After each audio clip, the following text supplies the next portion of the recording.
Hello and welcome to Toddcast number 22. Going to continue on with cyclohexane or chair conformations and going to focus more on steric hindrance this time with multiple groups. So up to this point, we just considered what happens with the one functional group. So now we're going to look at what di-substituted and polysubstituted cyclohexane situations do. So moving into it. Again, this is a case of steric hindrance, so we're talking about how groups interfere when they try to be in the same spot at the same time. So want to get the numbers set for single interactions and then work from there up to polysubstituted. So initially, if I have this chair conformation and this chair conformation, I'm ignoring my H's just because they're going to flip from equatorial to axial. It's the bulky group that matters. Axial as opposed to equatorial is less stable. So that's why this equilibrium arrow favors the forward direction. And it ends up, it's about a 95-5 ratio. And so there are certain spectroscopic studies you can do where you can actually tell the difference between axial and equatorial. And when they look at area under the peak for each of those, it ends up that it's just about a 95-5 ratio. So from that 95-5 ratio, we can plug it into delta G equals minus RT ln of K, and you can determine the equilibrium, or plug in the equilibrium to determine delta G, or if you go to delta G, you can get equilibrium. But in this case, we know the ratio, equilibrium. So 95 divided by 5 is 19. So if we do minus 2.3 times natural log of 19, we end up with 7.06 kilojoules per mole. Okay, so that's a calculated number. It's reasonable. If we change the group to ammonia, OH, and then cyano. So just the easiest comparison right away, CH3 compared to NH2. So if I just consider the size, carbon is a little bit bigger than nitrogen, so I'll try to draw it as such. And then carbon has 3 H's around it. So it takes a good amount of space. H and H takes up less space. So an NH2 is going to be a smaller group. It's going to take up a little less space. And that's kind of a hand waving, but still a valid approach. And if I actually consider what's going to happen when they're in the structure, so I'm working on the N right now. One H might be there, one H might be there, and one lone pair there. For the CH3 group, it is always going to have an H somewhere in the middle. So there's always going to be something hovering over the ring. This might have a lone pair hovering over the ring, which takes up less space. So if you think like fan blades, if you have 2 fan blades or 3 fan blades, 3 fan blades spinning around will take up more space and run into more things than 2 fan blades. And so these are spinning around, these are spinning around, and when they do, they run in the middle here more often than NH2. Okay, so consequently, it ends up that the ratio for the amino is less. O, even same situation even further, because now you have a smaller atom still and only one H. And CN, I don't know what to make out of it because N is a bigger atom than H, but because it's a triple bond, it's linear in nature. So a weird sort of question to ask would be, if I have 2 flagpoles near each other, they're never going to interfere. It's only if you have flags coming off. So only when things are sticking out into this area. This one's going straight up, so it ends up, it doesn't interfere. Okay, so for the ammonia, equatorial is still better, but not by quite as much as it was for the methyl group, because in this case, it's not as hindering in the axial position as CH3 was. So 92 divided by 8, that number is what? If you do it quickly, 11.5. So if I did minus 2.3, natural log of 11.5, I'm going to come up number a little bit smaller. If I do the OH, it's even less favorable, 87 over 13. And then this one, again, the flagpoles don't interfere. This one's really close to being equal. It is slightly better because it still is going to interfere to some extent, but minimally. And so again, this number is going to be less than 7.06, 5.77, 4.35, and 0.71. So when I calculate it, these are so close in energy, about 4 different, 6 different, around 7 different. Okay, again, do no need to memorize numbers because these are taken from one particular study. And I'm sure if we did another study, they'd be slightly off. So you get an average of some sort. But these are ballpark. So just knowing those ratios, pretty good. Okay, so conclusion, CH3 takes up more space than NH2, which takes up more space than OH, which takes up more space than CN. This is going to be true not only in chair, but we're going to see it in other situations as well. So what do you think would happen if instead of a CH3, what if we had a CH2, CH3? So let me change the methyl to if we had ethyl. So if we had CH2, CH3, CH2, CH3, that's a even bulkier group. That CH3 can now rotate into the middle and really wreak havoc. And so this number is going to go up. This number is going to go down. So the ratio might be, I don't know, somewhere along the lines of maybe 150 to 1, 100 to 1, something like that. But it'd be higher, so the difference is going to go up. Hopefully that makes sense. So we're going to look at that a little bit later if you have a bulkier group. So far, so good. Okay, so now I want you to just get used to being able to draw just the different conformations. So bond line structures, basically the chair conformation of trans and cis 1,2-dimethyl cyclohexane. So if we add 2 substituents, how are they going to be affected? So I'll do the trans first. I'm going to draw my axial positions 1 and 2 initially, and then equatorial next. I've decided to put it on that side. You can put it on any side you want. There's no designated way to do this. Trans means if one is up, the other one must be down. And I could have also had drawn it. Trans could have been drawn with the CH2 groups. This one up, this one down. So down and up, where they're both equatorial. Okay, so I'm going to clear those. That's going to be that structure. So we'll draw it as this. So I apologize, bond line meaning without that, but chair conformation, I should look at it because I'm going to be drawing that very soon. And then bond line for cis. So whether it's up, down, or down, up, I'm going to say those are synonymous. Both up, both down. So I probably should toss this in to say that it could also draw it like this as well. Could be either of those. It ends up, these are pretty much similar and this is pretty much similar. So the extra drawing isn't necessary. Okay, for the lower one then, so I want to draw the chair. For the trans, I want to draw what the chairs are. So probably a good idea to add in here that if this CH3 is up, there's an H that's down. If this CH3 is down, there's an H that's up. So CH3 is up compared to H here, and CH3 is down compared to H on this side. So in this structure, unlike the one I drew before, decided to make the H up on this first carbon, the H down on the second one, which means that CH3 up on the back carbon, CH3 down on this front carbon. So this carbon here is here. And this carbon here is here.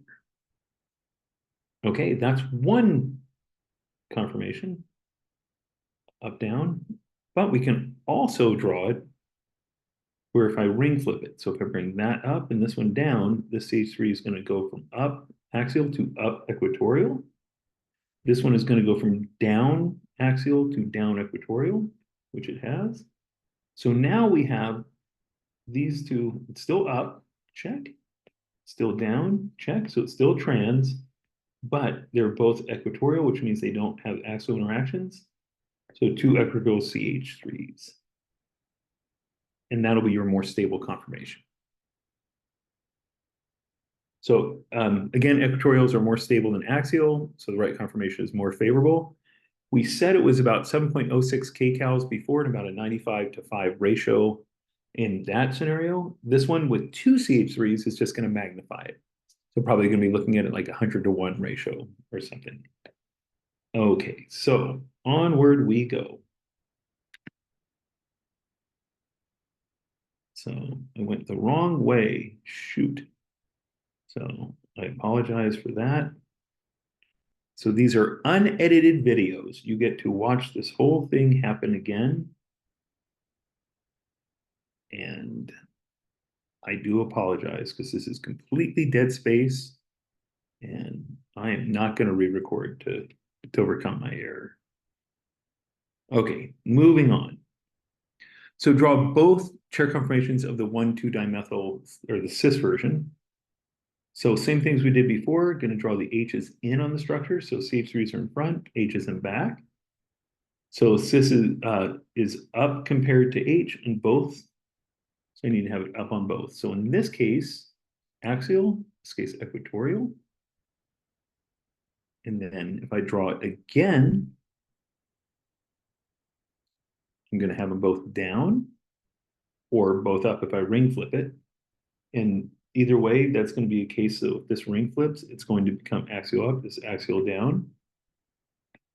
And this is up still. So equatorial up becomes axial up, axial down becomes equatorial down.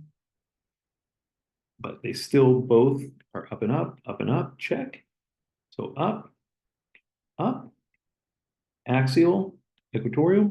So in each case, you have an axial and equatorial, they break even. So k-equilibrium should be 1. It's a case where they're going to be equal quantities. So degenerate, meaning of equal energy, they're both the same. So 50-50 mixture, you wouldn't be able to tell which one was which one you had more of, because they're the same. Hopefully this is going well. So time to draw more things and get that practice with cis and trans. So dichloro this time, instead of doing dimethyl, should be a little bit easier to draw.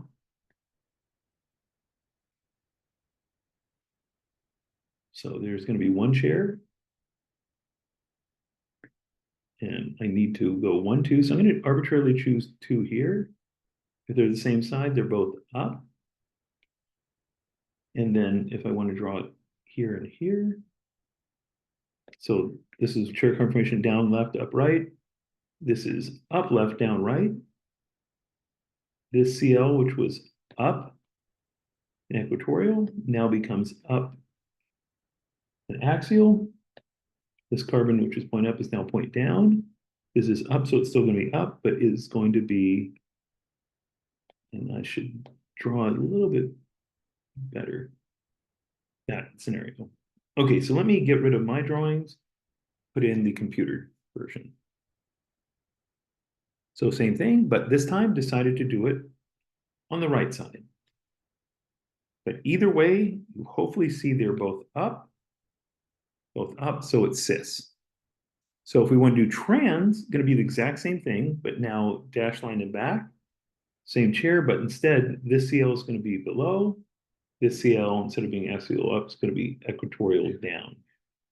So notice we drew the same thing here, except that group switched. And so same over here, that group went from here to here.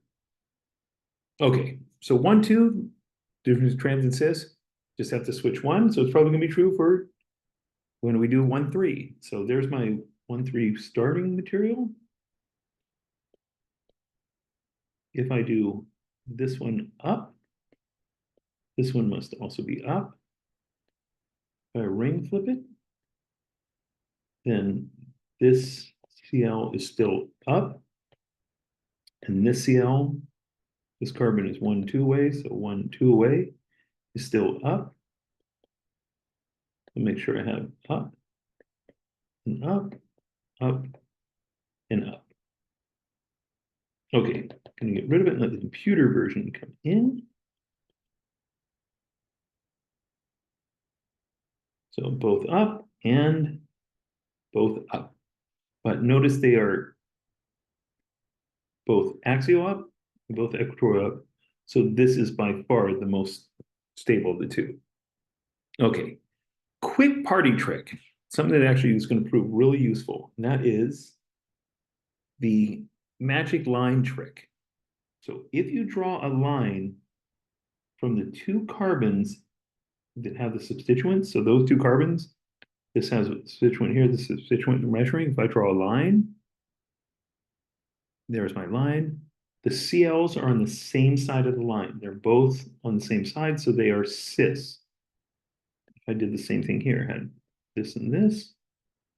If I draw a line, the two CLs on the same side cis.